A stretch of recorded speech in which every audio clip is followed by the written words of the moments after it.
নমস্কার, কেমন আছেন সবাই? ইন্ডিয়ান এই ব্লগে আপনাদের স্বাগত জানাই।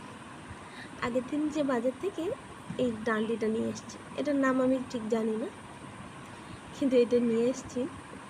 এটা নিয়ে আসার আসল কারণ হচ্ছে সিঁড়িগুলো পরিষ্কার করা। এত ঝুঁকে ঝুঁকে অসুবিধা হচ্ছে, তাই ভাবলাম ছোট থেকেই শুরু করা যাক। হ্যাঁ, এর ভ্যারাইটিস ছিল।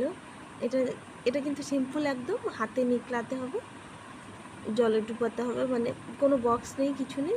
আর একটা ছিল এমনি, সেটাতে হাতে নিকলাতে হবে না, ওর মেশিন আছে ওর মধ্যে, ওটা নিকলে দেবে। ঠিক আছে, প্রথমে এটা নিয়ে যাই, যদি কিছু সুবিধা তো আছেই অবশ্যই। এই যে ডান্ডিটা বারে বারে খুলে যাচ্ছিলো, তাই একটু অসুবিধা হচ্ছিলো। নতুন জিনিস নিয়ে এসেছি তো, তাই একটু সিঁড়িটা পরিষ্কার করে দিয়ে জামাই ষষ্ঠী মানাতে চললাম মামার বাড়ি। এবার আমার মায়ের বাড়িতে যেহেতু একটু অসুখ চলছে, তাই মামার বাড়িই চললাম।